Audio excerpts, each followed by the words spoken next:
Okay.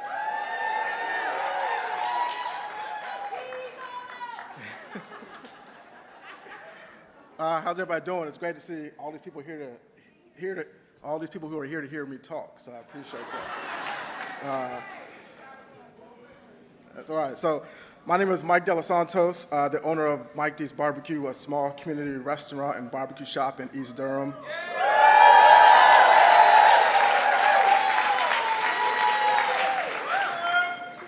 I'm a husband, a proud father, and I'm here today to talk about what's at stake for our families and our communities in this upcoming election, and what is possible if we elect Vice President Kamala Harris.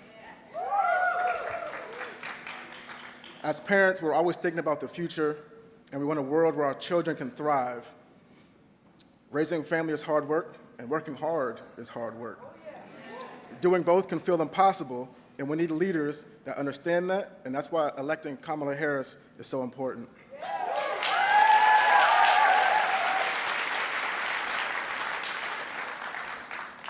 Vice President Harris is standing up for families and fighting to lower costs, just like she has done her entire career. She sees what folks are going through, like the families in my community who are struggling to pay bills, stretching a budget to afford groceries, scrambling to afford medication to live. Access to affordable health care is personal to my family. In 2012, our son Aaron passed away after bravely battling hypoplastic left heart syndrome. That's why it means so much to me that the Vice President is working to make sure everyone can get access to the care they need.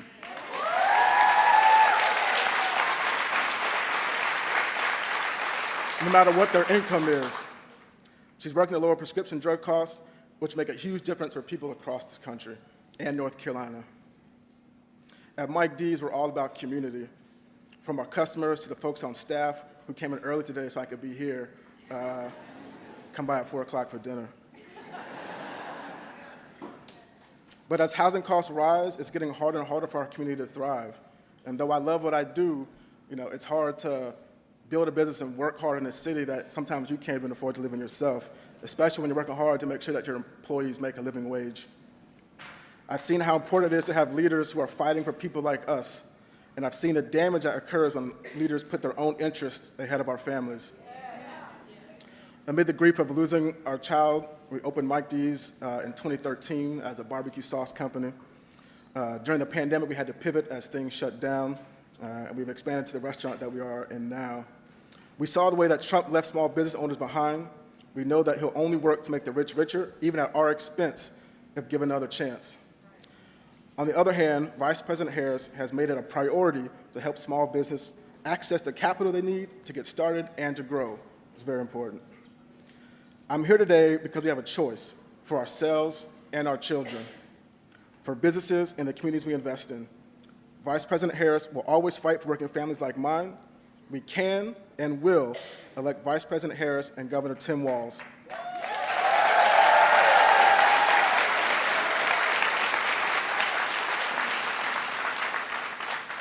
It is my honor to introduce the next President of the United States, Kamala Harris.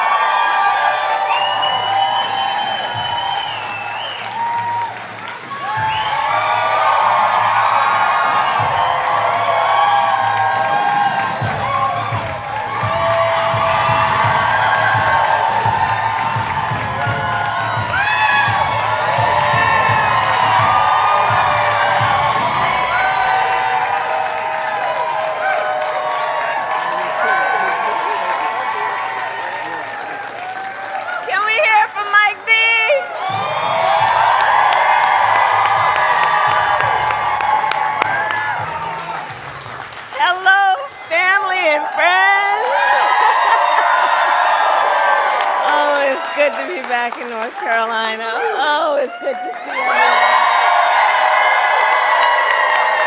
Thank you. Oh, it's good to see everyone. Good afternoon, everyone. Please have a seat if you have a seat. Please have a seat.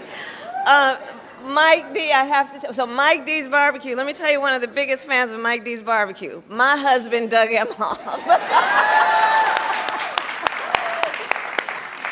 And thank you, Mike, for sharing your story. And I'm just so sorry for what your family has been through. But you have, out of an incredible tragedy, done so much for the community, and you are such a role model. So thank you, Mike, for everything you do.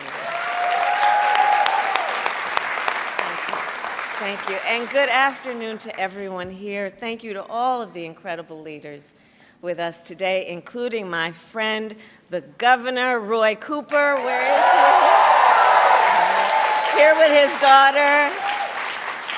Every time I land in North Carolina, I'm just literally coming down the stairs of Air Force Two, I will shout to Roy Cooper, "What number is it, Roy?" And today he shouted 16, which is the number of times I've been in this beautiful state since I've been vice president. Every time. I want to thank your next governor, Attorney General Josh Stein. He's doing incredible work. He's going to be an extraordinary governor. Representatives Adam, Manning, Foushee, and Nickel, thank you all for your support, for your friendship, for your leadership. Chair Thomas of the Wake County Board of Commissioners, thank you for all that you do. And to all the leaders that are here today, including the students and instructors here at Wake Tech North. Thank you. Thank you. So thank you all. So listen, this election, I do strongly believe, is about two very different visions for our nation. One, ours, focused on the future, and the other, focused on the past. We see that contrast clearly in many ways, including when it comes to how we think about the economy. So our country has come a long way since President Biden and I took office. At that time, we sadly remember the millions of Americans that were out of work. We were facing one of the worst economic crises in modern history. And today, by virtually every measure, our economy is the strongest in the world.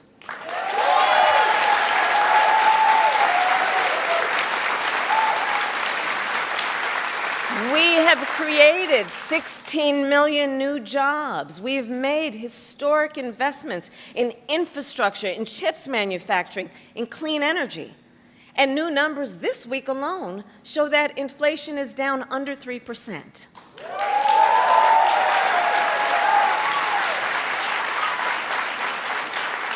And as President of the United States, it will be my intention to build on the foundation of this progress. Still, we know that many Americans don't yet feel that progress in their daily lives. Costs are still too high. And on a deeper level, for too many people, no matter how much they work, it feels so hard to just be able to get ahead. As president, I will be laser focused on creating opportunities for the middle class that advance their economic security, stability, and dignity. Together, we will build what I call an opportunity economy. An opportunity economy.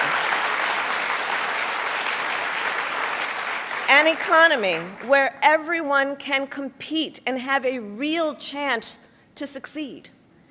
Everyone, regardless of who they are or where they start, has an opportunity to build wealth for themselves and their children, and where we remove the barriers to opportunity so anyone who wants to start a business or advance their career can access the tools and the resources that are necessary to do so.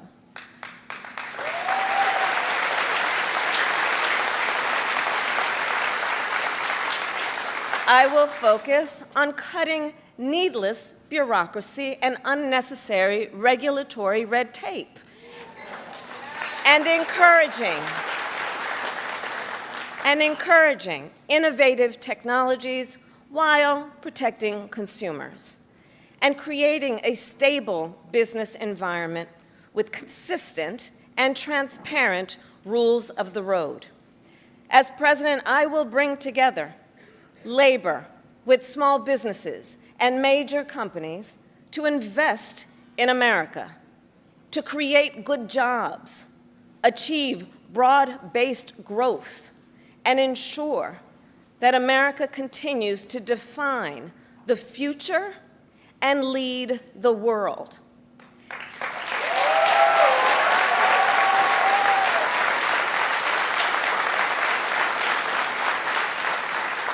And key to creating this opportunity economy is building up our middle class. It is essential. The middle class is one of America's greatest strengths. And to protect it, then, we must defend basic principles, such as your salary should be enough to provide you and your family with a good quality of life.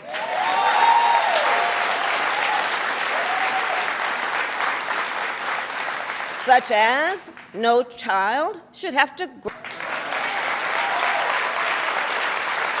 Today, I will focus on one element that's on the minds of many Americans as they pay their bills at the kitchen table or walk the aisles of a grocery store.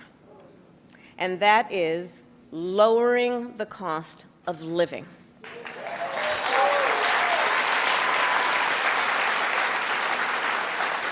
So every day across our nation, families talk about their plans for the future, their ambitions, their aspirations for themselves, for their children. And they talk about how they're going to be able to actually achieve them financially. Because look, the bills add up. Food, rent, gas, back to school clothes, prescription medication. After all that, for many families, there's not much left at the end of the month. I grew up in a middle-class household. For most of my childhood, we were renters. My mother saved for well over a decade to buy a home. I was a teenager when that day finally came, and I can remember so well how excited she was. I kind of understood what it meant, but we called her Mommy. Mommy was so excited, it just made us excited that she was so excited. Later in college, I worked at McDonald's to earn spending money. Well, some of the people I worked with were raising families on that paycheck. They worked second or even third jobs to pay rent and buy food. That only gets harder when the cost of living goes up. When I am elected president, I will make it a top priority to bring down costs and increase economic security for all Americans. As president, I will take on the high costs that matter most to most Americans, like the cost of food. We all know that prices went up during the pandemic when the supply chains shut down and failed. But our supply chains have now improved, and prices are still too high. A loaf of bread costs 50% more today than it did before the pandemic. Ground beef is up almost 50%. Many of the big food companies are seeing their highest profits in 2 decades. And while many grocery chains pass along these savings, others still aren't. Look, I know most businesses are creating jobs, contributing to our economy, and playing by the rules. But some are not. And that's just not right. And we need to take action when that is the case.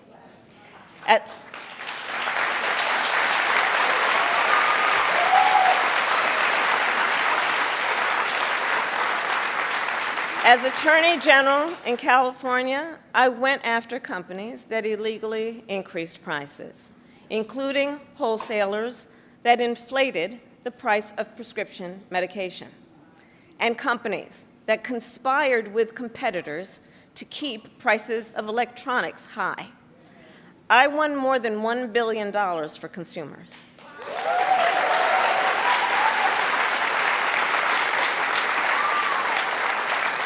So believe me, as president, I will go after the bad actors.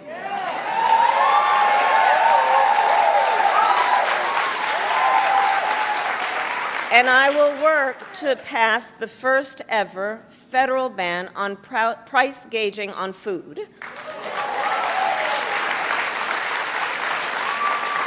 My plan will include new penalties for opportunistic companies that exploit crises and break the rules, and we will support smaller food businesses that are trying to play by the rules and get ahead.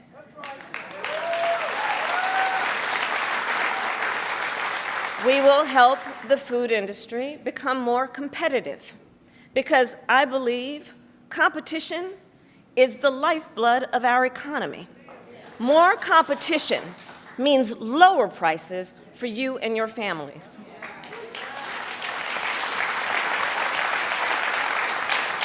Now compare what Donald Trump plans to do. He wants to impose what is, in effect, a national sales tax on everyday products and basic necessities that we import from other countries. That will devastate Americans. It will mean higher prices on just about every one of your daily needs. A Trump tax on gas, a Trump tax on food, a Trump tax on clothing, a Trump tax on over-the-counter medication. And you know, economists have done the math. Donald Trump's plan would cost a typical family $3,900 a year. At this moment, when everyday prices are too high, he will make them even higher. As president, I'll take on the issue of the cost of health care. As Attorney General, I took on insurance companies and Big Pharma and got them to lower their prices. And together with President Biden, we've gone even further. We capped the price of insulin at $35 a month, and the total cost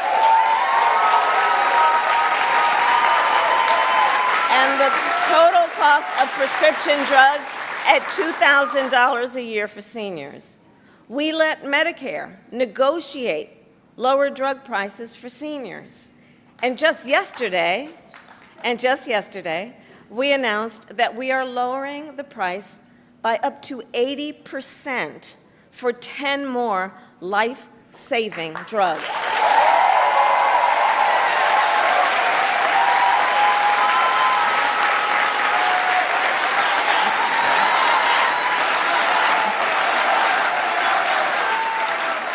And I pledge to continue this progress. I'll lower the cost of insulin and prescription drugs for everyone with your support, not only our seniors. And demand transparency from the middlemen who operate between Big Pharma and the insurance companies who use opaque practices to raise your drug prices and profit off your need for medicine. 2 months ago, I announced that medical debt will no longer be used against your credit score.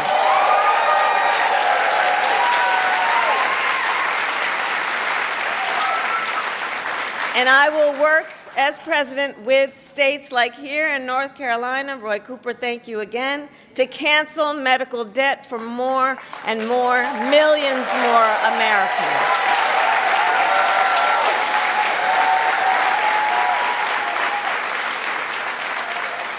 As for Donald Trump, well, he wants to repeal the Affordable Care Act, which 45 million Americans rely on. 45 million Americans rely on it for health care.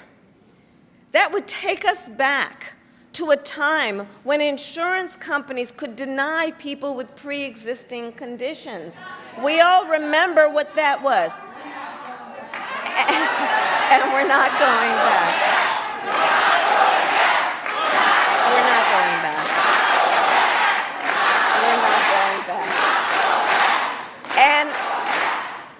And remember, and this is why we're not going back, because we do remember, he tried to cut Medicare every year he was president, threatening a program that tens of millions of seniors count on. And according to his Project 2025 agenda, he intends to undo our work to bring down prescription drugs, the cost of prescription drugs, and insulin costs. Well, we've come too far to let that happen.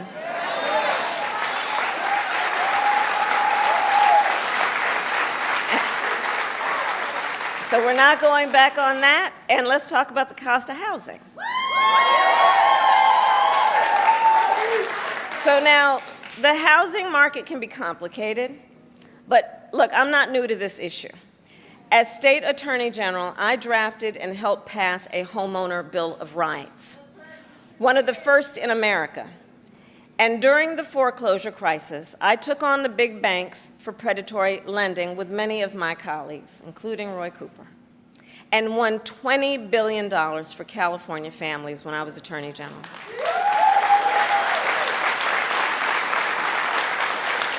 So I know how to fight for people who are being exploited in the housing market.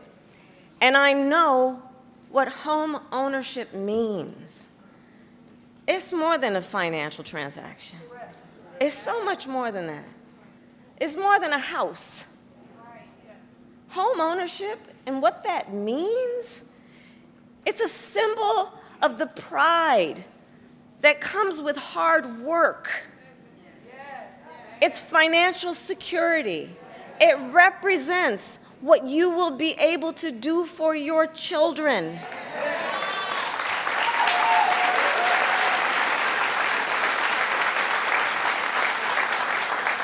And sadly, right now, it is out of reach for far too many American families. There's a serious housing shortage. In many places, it's too difficult to build, and it's driving prices up. As president, I will work in partnership with industry to build the housing we need, both to rent and to buy. We will take down barriers and cut red tape, including at the state and local levels.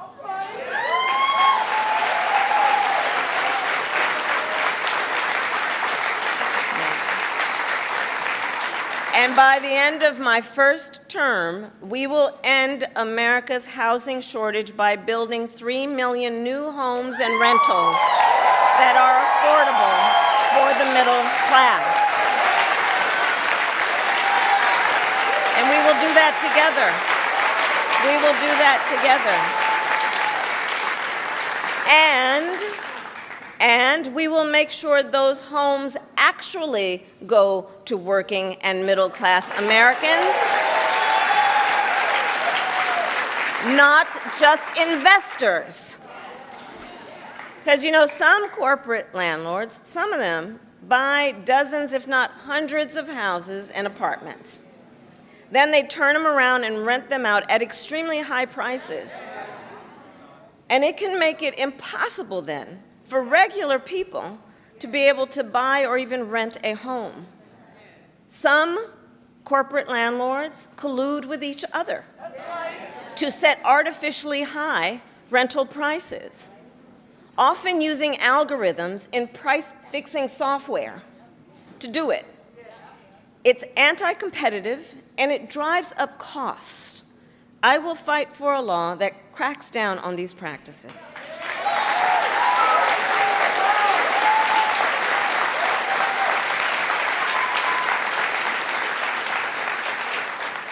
We also know that as the price of housing has gone up, the size of down payments have gone up as well.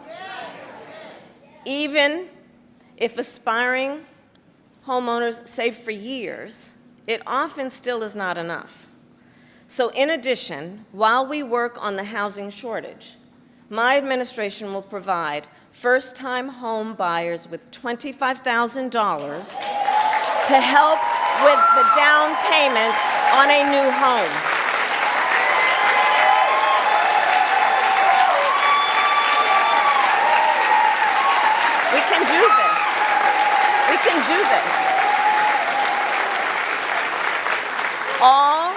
to help more Americans experience the pride of home ownership and the financial security that it represents and brings. So that's my plan. But here's what Donald Trump would do. If his Project 2025 agenda is put into effect, it will add around $1,200 a year to the typical American mortgage. He's got it backward. We should be doing everything we can to make it more affordable to buy a home, not less.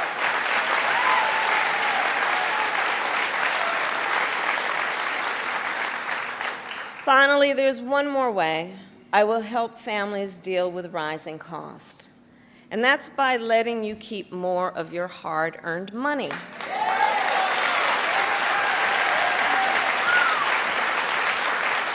Under my plan, more than 100 million Americans will get a tax cut, and we will do this by restoring 2 tax cuts designed to help middle-class and working Americans: the Earned Income Tax Credit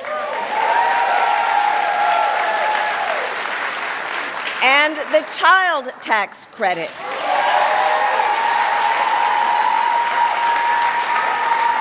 Through which millions of Americans with children got to keep more of their hard-earned income.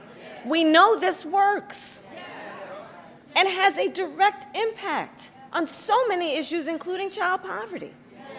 We know it works.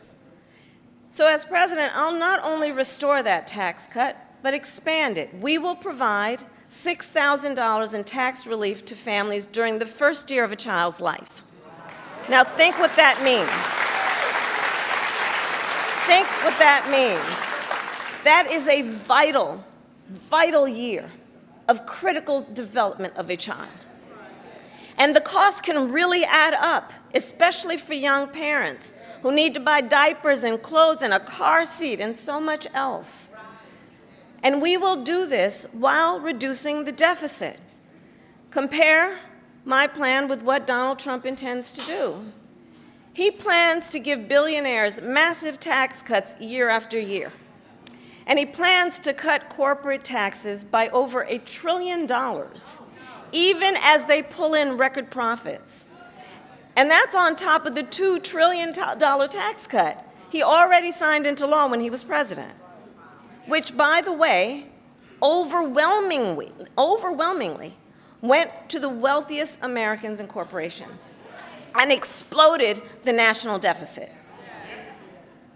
You know, I think that if you want to know who someone cares about, look who they fight for. Look who they fight for.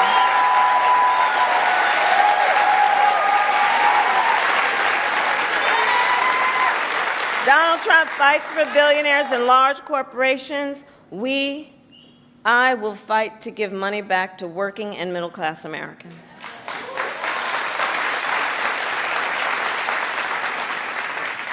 So I'll end with this. 2 days ago, Donald Trump was here in North Carolina. He said he was going to talk about the economy. I think you all watched. You know what I'm about to say. But he offered no serious plans to reduce costs for middle-class families. No plan to expand access to housing or health care. And that, actually, I think for most of us, was not surprising. Because we already know his plans. We know the Project 2025 agenda. So there's a choice in this election.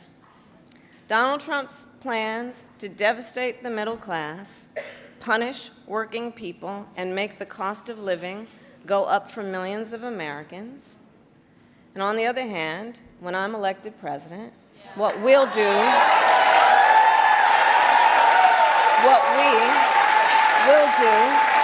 to bring down costs, increase the security and stability financially of your family, and expand opportunity for working and middle-class Americans.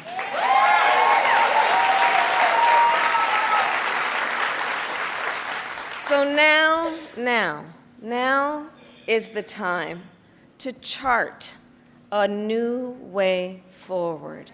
Now is the time to chart a new way forward, to build. A new